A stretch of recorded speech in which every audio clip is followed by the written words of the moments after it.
Lembu magic, lembu palsu, lembu gaib. Cuba korang tengok berita yang viral baru-baru ini.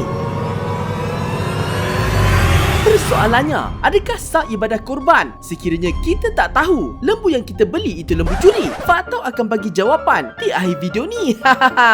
Sebenarnya, lepas baca berita pasal tu, ditambahkan pula ramai di antara korang yang bagi cadangan tajuk ini, Fakto rasa terpanggil untuk buat video ini. Dan kalau korang nak tahu, bukan bazar Ramadan je banyak scammer tau. Ini jual karipap kosong tapi signboard letak karipap inti. Raya haji pun banyak. Ada scammer jual lembu palsu. Dan ada juga scammer yang buat magic dengan lembu korban. Nak tahu rahsia macam mana dia buat? Jom bersama Faktau kita bongkar rahsia penipuan terkenal masa musim raya haji di dalam 10 jenis scam yang berlaku masa raya haji. Sebelum tu, jangan lupa subscribe Faktau tau. Dan jangan lupa tekan loceng. 10. Korban luar negara. Setiap kali menjelang Hari Raya Haji, ramai yang mula sibuk membuat tempahan lembu untuk ibadah kurbankan. Namun, tak kurang juga rakyat Malaysia yang memilih untuk melaksanakan kurban di luar negara. Ini kerana selain dapat membantu lebih ramai umat Islam di luar negara yang kurang berkemampuan, harga pakej kurban luar negara juga jauh lebih murah berbanding dalam negara. Contohnya, untuk tahun ini, satu bahagian lembu di Malaysia boleh mencecah RM900 ke RM1,050, manakala di luar negara harganya cuma sekitar RM350 je. Tapi disebabkan permintaan yang tinggi, ramai yang cuba mengambil kesempatan sehingga dilaporkan terlalu ramai yang menjadi korban kepada pakej korban luar negara palsu. Menurut Persatuan Pengguna Islam Malaysia (PPIM), antara modus operandi sindiket penipuan ini adalah mereka menawarkan harga korban yang terlalu rendah dan tidak masuk akal untuk menarik perhatian pembeli. Tapi lepas je bayaran dibuat, tup-tup syarikat tu terus lenyap.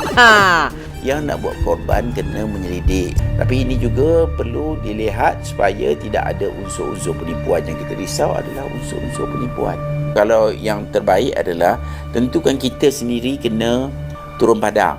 Saya takut itu mungkin kita tertipu lah.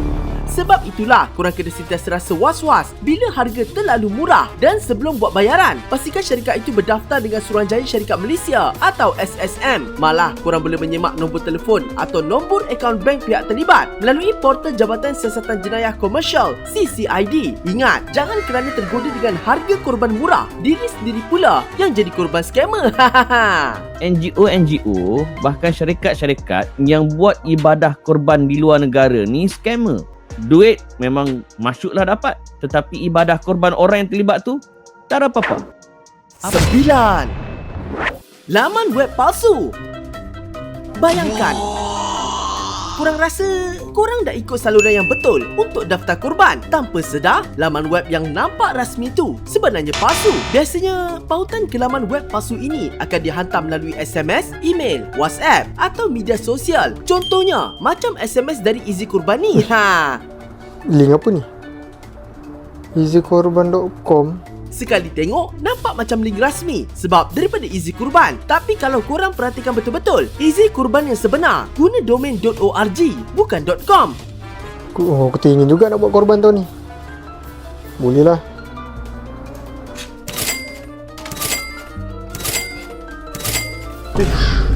Kenapa kosong ni? Aduh. Untuk lebih meyakinkan mangsa, scammer akan menggunakan reka bentuk laman web yang menyerupai laman web asal, di mana teknik scam ini dipanggil sebagai phishing. Fakta pernah ceritakan pasal teknik scam ini dalam video bertajuk 10 scam paling terkenal di Malaysia. Merupakan salah satu teknik yang popular di kalangan penggodam untuk mendapatkan data-data pribadi ataupun keterlaluan akaun online korang. Malah, pendaftaran domain antara easykurban.org dan easykurban.com juga adalah berbeza. Jarang-jarang orang mendaftar domain mereka di dua syarikat servis domain yang berbeza. Contohnya macam domain Fakto sendiri, iaitu fakto.com dan faktochannel.com. 8. Guna influencer. dah jadi satu kebiasaan syarikat gunakan selebriti atau influencer media sosial sebagai muka depan untuk tarik perhatian pelanggan. Di luar sana yang belum lagi mendaftar ibadah korban, apa masalah anda Tapi malangnya, banyak syarikat yang menguruskan ibadah korban dikesan menipu dengan cara gunakan wajah selebriti atau influencer tanpa kebenaran mereka. I need you to trust me. One last time. Contohnya, macam apa yang berlaku kepada AB Yus pada tahun 2023 di mana gambarnya telah digunakan dalam iklan pakej korban serendah RM300. What?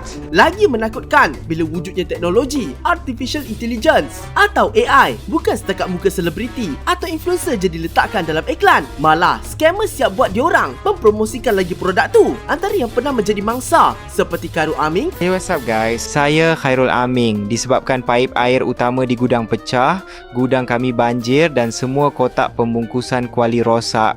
Untuk menampung kos membaiki gudang, saya memutuskan untuk menjual kuali dengan harga RM79 sahaja. Zizan Satu Raza. nasihat, kerap bermain. Lebih banyak anda bermain, lebih banyak wang yang anda boleh menang. Di mana setiap pemain berpeluang memenangi sehingga RM5,000 setiap hari. Siti Nurhaliza. Hanya 5 orang sahaja yang bertuah mendapatkan hadiah giveaway secara percuma. Dan ramai lagi. Yang korang tengok tu bukan suara Khairul Aming. Itulah AI yang scammer dah guna untuk tipu orang ramai. So ada yang jual periuk lah, jual Apple Watch lah, jual blender macam-macam lah. Macam-macam muka aku dah guna untuk macam-macam benda dah. Takkanlah Khairul Aming nak scam orang kan? 7. Guna lembu sama untuk ibadah korban luar negara.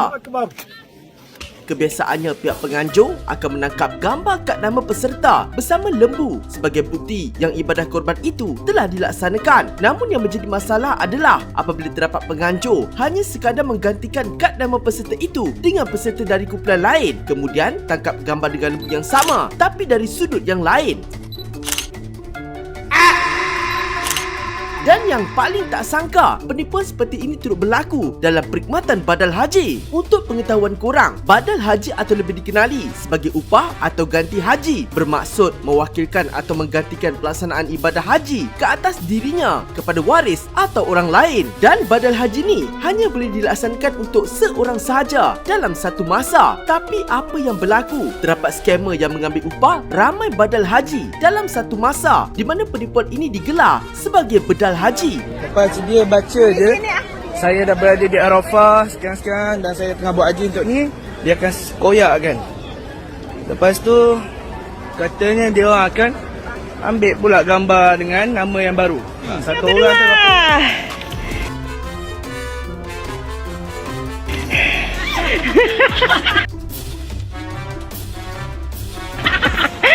Pokoknya semangat ya. Biarpun 800 lagi enggak apa-apa. Semangat. Pada hari ini, tanggal 9 Julhijjah 1940. Ni skema ni, dia kutip dekat 100 orang, 4 orang saja pergi buat haji. 100 orang patut kena ada 100 perbadal haji. Dia ada 4 orang aja. Seorang tu buat 20 orang, seorang tu buat 25 orang. Mana boleh haji ni one to one, seorang mengambil badal haji, seorang untuk seorang saja yang si mati. Bukan boleh himpun. Inilah kerja mereka. Lebih menyedihkan, ada skamernya sebenarnya langsung tak buat pun haji tu. Cuma 6. Lembu gaib. Kalau kes guna lembu sama tu kira okey lagi lah. Sekurang-kurangnya nampak juga lembunya. Tapi kisah kali ni lembu tu gaib terus. Pada tahun 2024, seorang guru di Jempol, Negeri Sembilan telah membeli seekor lembu daripada seorang penjual yang ditemuinya melalui media sosial dengan harga RM2,900. Selepas selesai melakukan pembayaran, penjual tu pun berjanji akan menghantar lembu itu ke masjid sehari sebelum Hari Raya Haji. Tapi apa yang mengejutkan, menjelang raya,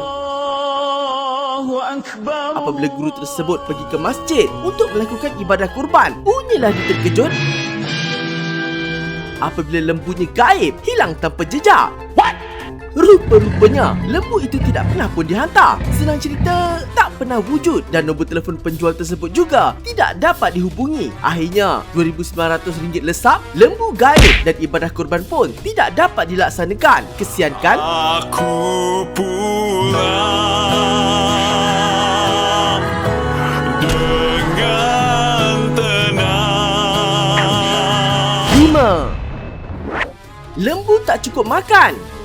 Kalau korang nak tahu, anggaran harga seekor lembu untuk korban pada tahun 2025 adalah sekitar RM6,300 hingga RM7,350. Tapi cuba bayangkan, korang beli lembu paling premium dengan harga RM7,350. Dalam gambar, nampak lembu tu sihat dan gempal. Tapi bila lembu tu sampai, no, kurus kering. Tahap kalau kena tiup angin pun boleh jatuh. Masalahnya, bukan setakat duit je rugi tau, tapi perkara macam ini boleh menjejaskan dan membatalkan ibadah korban itu sendiri. Ini kerana menurut para agamawan, makruh hukumnya menjadikan lembu yang kurus sebagai korban dan haram hukumnya jika lembu itu terlalu kurus kering. Yang ketiga, makruh. Lembu benda yang makruh. Nombor 3 ni, lembu kuru. Betul tulang tu nampak dah. Lembu kuru, makruh. Sah tak? Sah korban. Yang keempat, tidak sah. Lembu mana tidak sah Kuru kekek, kurus kering. Lalu motor terbalik lembu. Kena angin motor. Kuru kekek. Tidak sah. Fak tahu pun pernah kena tahu dapat lembu kurus untuk ibadah korban. Sekarang kita kena lebih berhati-hati sebab lembu pun dah pandai pakai filter.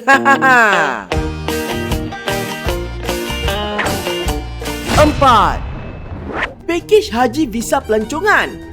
Bukan ibadah korban je banyak skema, ibadah haji pun sama.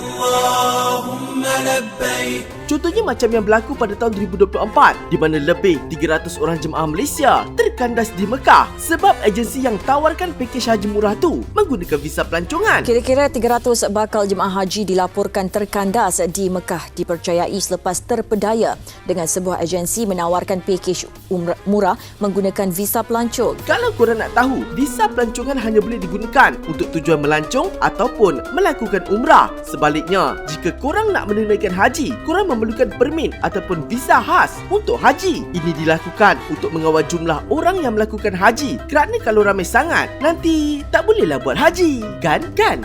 Oleh disebabkan agensi itu cuma guna visa pelancongan, mereka tidak mampu memberikan gelang kebenaran mengerjakan haji sehinggakan agensi itu siap suruh para jemaah bersembunyi di hotel kerana takut ditangkap pihak berkuasa Arab Saudi. Kesian kan? 3. Pakej haji visa furoda. Bayangkan situasi ni, korang dah bersiap sedia, semangat berkobar-kobar nak menunaikan ibadah haji, tapi tiba-tiba dapat tahu yang penerbangan korang sebenarnya tak wujud. Inilah nasib yang menimpa seramai 380 jemaah haji yang terkandas di KLIA dipercayai menjadi mangsa penipuan sebuah agensi pelancongan. Lebih mengejutkan, kesemua mereka didakwa menggunakan visa furoda. Kejap, apa sebenarnya visa furoda ni? Kalau korang nak tahu, visa furoda merupakan visa haji yang diperoleh dengan berurusan secara terus dengan Kedutaan Arab Saudi tanpa membabitkan lembaga tabung haji atau kota haji sesebuah negara. Maksudnya, jemaah tak perlu menunggu giliran atau mendaftar kepada tabung haji untuk menunaikan haji.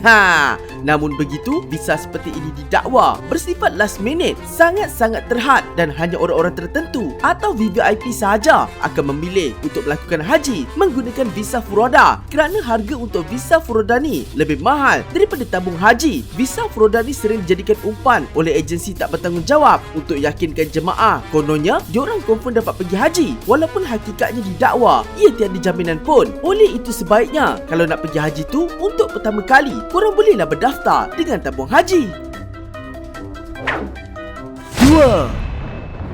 Korban luar waktu. Terdapat banyak laporan yang mendakwa ada syarikat, agensi ataupun individu yang menganjurkan ibadah korban mahu mengaut keuntungan semata-mata sehingga sanggup menipu dan mengabaikan hukum hakam. Sebagai contoh, satu bahagian lembu yang hanya boleh dikongsi oleh 7 orang peserta tetapi dikongsi dengan lebih daripada 7 peserta untuk menjana lebih banyak keuntungan. Kerana Nabi sendiri pesan tidak boleh lebih pada 7 orang seekor lembu. Dah satu bagian sudah 12 orang dengan orang rumah. Mana sah? Bila banyak sangat tempahan diambil, mulalah berlaku korban di luar waktu yang ditetapkan. Macam yang kita tahu, waktu yang ditetapkan untuk melaksanakan ibadah korban adalah 4 hari, iaitu selepas selesai khatib membaca khutbah pada hari raya haji dan 3 hari sesudahnya. Sekiranya korban dilakukan selepas waktu itu, ibadah korban tersebut tidak sah. Tapi disebabkan banyak sangat tempahan dan kurang tenaga kerja, ada syarikat yang mengambil masa lebih daripada 4 hari untuk menyelesaikan bahagian korban semua peserta. Paling teruk, ada peserta yang tak tahu pun korban mereka dilakukan di luar waktu, dan kes-kes macam ni kebiasaannya berlaku untuk yang melakukan korban di luar negara. Ini secara tidak langsung menyebabkan ibadah korban peserta terbatal kerana ia dilakukan di luar waktu yang ditetapkan. 1. Jual lembu curi.